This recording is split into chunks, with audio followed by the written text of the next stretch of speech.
Did you know that the city of Tucson has a solution to turn non-recyclable plastic waste into building materials? In August 2022, the city launched a pilot program with LA-based company Bifusion that turns plastic waste into construction materials called BiBlocks. BiBlocks are made by shredding plastic, then using steam and compression, so there's no added chemical fillers in the blocks. Non-recyclable plastic like bread bags, plastic utensils, coffee lids, bubble wrap, and disposable Tupperware can all be turned into BiBlocks. Styrofoam, foam, medical waste, and electronics need to be disposed of elsewhere. Simply put your plastic trash into a plastic bag and drop it off at one of the 3 orange collection bins around the city.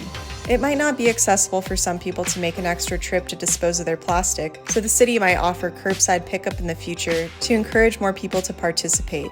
Due to the success of the pilot program, the city approved a 4-year, $1 million contract with Bifusion to divert plastic waste away from the community. As part of the agreement, Bifusion will provide 10% of BiBlocks produced with our plastic back to the city to be used for projects like expanding a women's shelter, creating public art, and building benches and ramadas around the city. The city will also build a processing site here in Tucson, so Bifusion will be able to process our plastic without having to ship it to California. The popularity of this program indicates that citizens are looking for solutions for their trash, which is a massive problem in the US and abroad.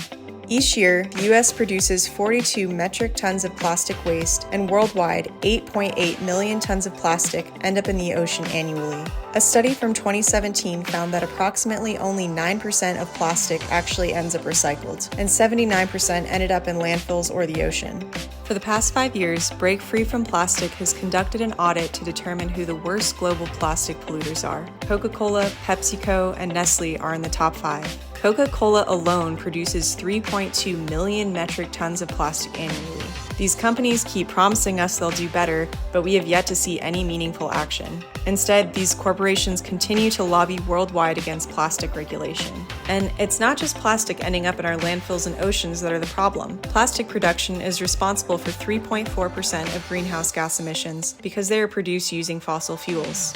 And unfortunately, the amount of primary plastic produced is expected to triple by 2060 unless legislators step up to control plastic production. In September 2023, a draft of the first Global Plastics Treaty has been released, which is a worldwide effort to reduce plastic pollution and create a more circular plastic economy. This is ongoing, and hopefully efforts like this can produce meaningful change globally, and citywide solutions like the Bifusion project can help divert a massive amount of waste from our environment. So yes, let's think about how we can impact plastic waste in our own communities, but also recognize this problem is worldwide and it's going to take a lot more than individual actions to solve it.